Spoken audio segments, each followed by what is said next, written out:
After 2 weeks on the road, it was back to Balmoor for Peterhead. Jim McInally named an unchanged squad following last weekend's 2-0 win over Queen's Park. Ross Smith is serving a 2-game suspension following his red card against Annan a fortnight ago. For Montrose, Stuart Garden making one change from the team that lost 3-0 to Elgin at Links Park last weekend, Gary Wood starting in place of Ricky McIntosh. The visitors had the best of the early play. Graham Webster's shot from distance was blocked by Graham Smith. Ryan Strachan then clearing the danger. Another chance for the Gable Endies a few minutes later. A cross ball in from the right was deflected into the path of David Gray. Some nice skill from Gray to tee up a left-footed effort from the edge of the box, but it was a straightforward take for Smith. Peterhead's first chance came after nearly 25 minutes. Brian Gilfillan's long ball was collected by Rory McAllister, but Stuart Mackenzie was out quickly to snuff out the danger. The Blue Toon had a great chance a few minutes later. Ryan Strachan's free kick bounced around at the edge of the box before Colin Wilson knocked it into the path of Rory McAllister. McAllister's shot then hitting the post and going wide. On the half-hour mark, Montrose created another chance. David Gray's free kick from wide on the left wasn't cleared well enough, and Scott Johnson was able to lay the ball off for Terry Masson to shoot, but he couldn't hit the target. The visitors looked to use the stiff breeze to their advantage in the first half. Stuart Mackenzie's long kick found its way to Brian Deasley, but his shot was high over the bar.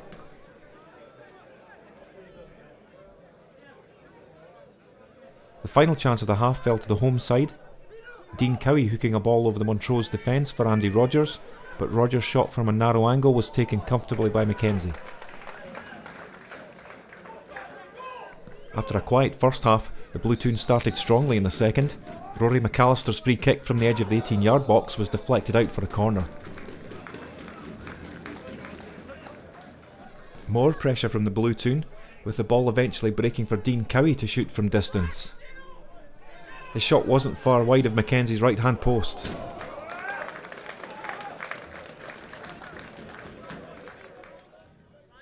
Chances kept coming for the home side. Brian Gilfillan's header forward was knocked into the path of McAllister by John Crawford, but McAllister's first-time shot was wide of the target.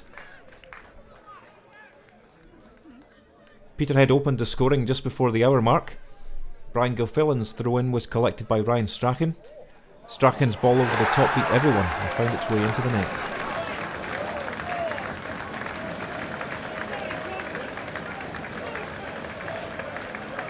Some debate afterwards about whether this was a cross or a shot, but either way, they all count.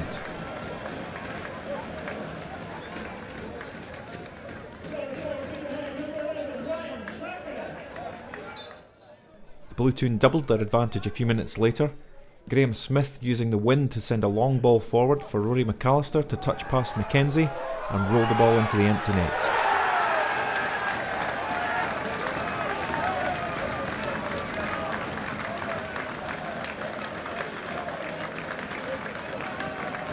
An excellent first touch from McAllister, taking the ball away from the Montrose keeper and leaving him with the easiest of finishes.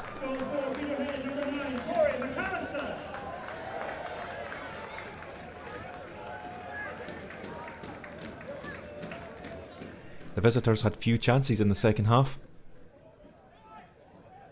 Scott Johnson driving forward before laying off for Brian Deasley, but his effort was straightforward for Graham Smith.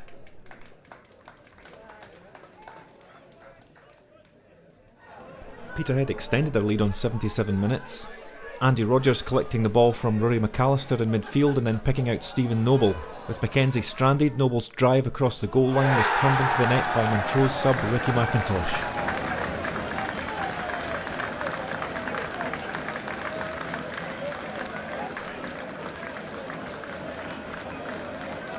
Great work from the Blue Toon captain, and with Montrose defenders rushing back to cover, McIntosh's momentum meant that he couldn't get the ball clear and he put it into his own net.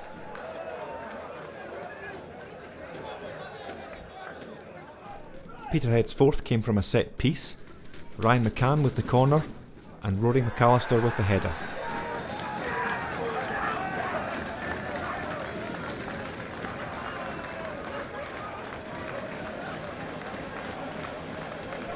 A good delivery from McCann.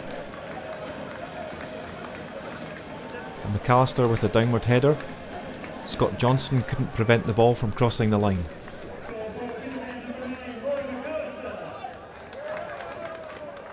"4-0 the final score, and Peterhead remain 8 points clear at the top of League 2, and it's off to Broadwood next weekend to face Clyde.